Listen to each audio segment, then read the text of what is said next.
So because we know that the former president, Goodluck Jonathan, came out to say that your party is just trying to smear him into this whole messy situation, and was asking the question to you directly, and saying that did he personally put Maina in a plane and fly him back and gave him promotion?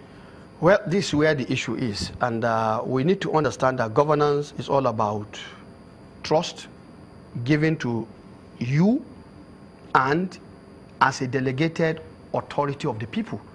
We are all living on delegated authority. The people now delegated their authority and say, govern us. So if you are the leader, you have to take responsibility. Whatever good happens, whatever bad happens, so long as you are the leader, so long as you are the one in charge, you must take responsibility. All right. Okay, Senator, let's quickly go to break. We'll be back and take you up on the other matter which you've got today. Don't go away. Welcome back. Well, moving on to another one. But Senator, just one more question on this Maina matter before we move on to the local government as quick as we can. You know, there are lots of people who also say, look, in spite of all that's going on, yes, a good thing to hear. The Senate will look into this matter, and no matter who, hopefully they summon people, they're expected to appear and speak about this. But the buck stops at the table of the president. And then there are those who have said, look, he should be held responsible for this. If things are going right or wrong, Mr. President, you are in charge. And in this case, you've looked the other way and you've not done what you're supposed to do. Is it a fair commentary when people say that? Well, you know, if you are a leader, there is nothing people will say that you should look at as unfair. People are entitled to see all kinds of things. When I was growing up, I was told, as a leader, you are like the dustbin, or the refuse bin, where people just come and throw all kinds of trash. And so if you are a leader, you must accept that kind of, role. So within this context, people are entitled to that kind of expression, but the leader must always give assurance and hope to people.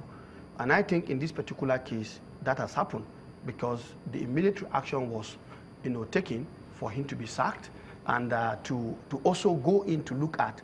I understand that some people have already been given query, which is the administrative procedure, because you see the issue of fair hearing, which our constitution clearly states, in whatever must happen. And I think in this case, that is already happened. We'll get your point, Senator, but when people also say it should have been a lot more, because the mantra for people know the president, everybody, they say when they come on the program, he's got integrity, they say he takes no nonsense, his fight against corruption, he's going all about it total, he's got a tunnel vision when it comes to fighting corruption, international community also supporting as much as they can. And then when this kind of case comes, which is supposed to trying to put a dent on your fight against corruption, it shouldn't be press releases or statements. You should address the country and say, listen, certain things have happened and this is what I plan to do. Would it be out of place if the president had addressed the country on that? Yeah, well, I think here we are a little bit hasty because, you see, these are not things that are happening at the level of the Federal Executive Council, for example. These are not things, they are things that are happening within a system. And so you need a lot of people to give you report, to tell you what exactly happened. You need to understand everybody's role. If you don't understand the subject matter, you just rush out to make a statement, you'll be reactive. So I think it's in order, if the president has directed those who are saddled with the responsibility, the head of service and all the other people who are involved, to look into this matter.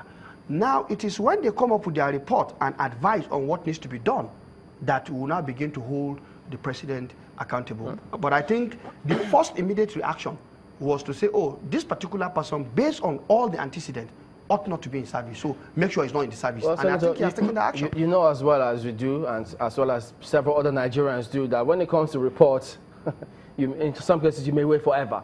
As we are waiting on the Senate committee's report, it's not been acted upon. Several reports, but maybe that's an aside. But let's quickly talk about this local governments, for which interesting amendments that the Senate National Assembly has come up with, wherein there will be an independent candidate, INEC to conduct local government elections, local government autonomy, as good as they look on paper.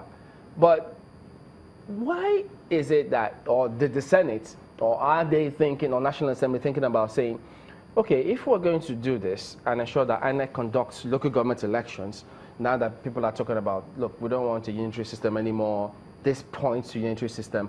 What about the person who appoints INEC chairman? Should we still have the president appointing INEC chairman, or should we take that away to give that at least level of independence and people to also see that this is democratic? Well, you see, the president is the president of the Federal Republic of Nigeria. And I think if all of us trust him in each polling unit across the entire federation, I think it is not out of place if we also trust him to bring somebody with impeccable character, because the description of that person who should head INEC is clear and unambiguous. And after that, he ceases to have any role, because the mandate of INEC makes it independent. And I think they have no business going back to Mr. President to take any instruction other than to make sure they operate within the ambit of the law. Yeah, but Senator, we know that's on paper. But in politics, that never really happens, because look at the states. Why did the Senate find it important to say, okay, INEC, you conduct local government elections? Because the state executives, the people trusted them, elected them, but when it comes to local government elections, we know what happens. Yeah, but in this case, I think it's already happening. And I think we need to be fair here, because the last 2015 election was conducted on the basis of this element of trust. That is the beginning. You see, a process, when it starts, might not give you exactly the end result immediately it starts. But the fact that it points to that trajectory of where you want it to end, I think should be given that hope. In this case, we should continue to consolidate on that. And if you look at it, in those days of FEDECO, they are the ones that conduct the election. And you could see the level of performance of the local government those days. So I don't think it is anything out of the way. And of course, the way it is done is such that there is absolute representation. Remember, the commissioners every state has. So you appoint. So there is a lot of check and balance. The National Assembly has its own role to play. We are all representing different constituency across the entire federation.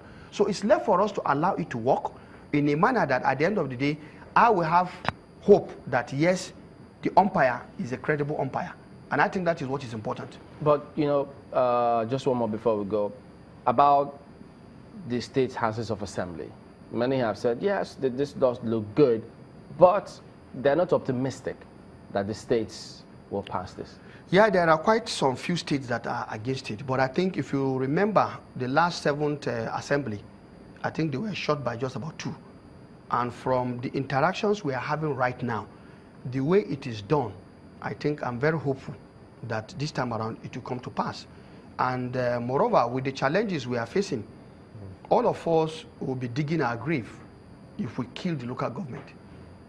We'll be digging our grave. So it's in our collective interest and on the principles of survival as a people that we should give life to that layer of governance, because they are as close to the people as it can be. And I know if we are able to, it's because of the attrition over time. We've denied them access to working. And so if we can start it now, it might not immediately give us what we want, but at least we are beginning to plant a new journey, and it should be supported by all. We appreciate your coming to our Lagos studio. Senator Sabi-Abdullai is the Chairman of the Senate Committee on Media and Public Affairs. Thank you for coming on today. Thank you very much for having me. We're back in a moment. Don't go away.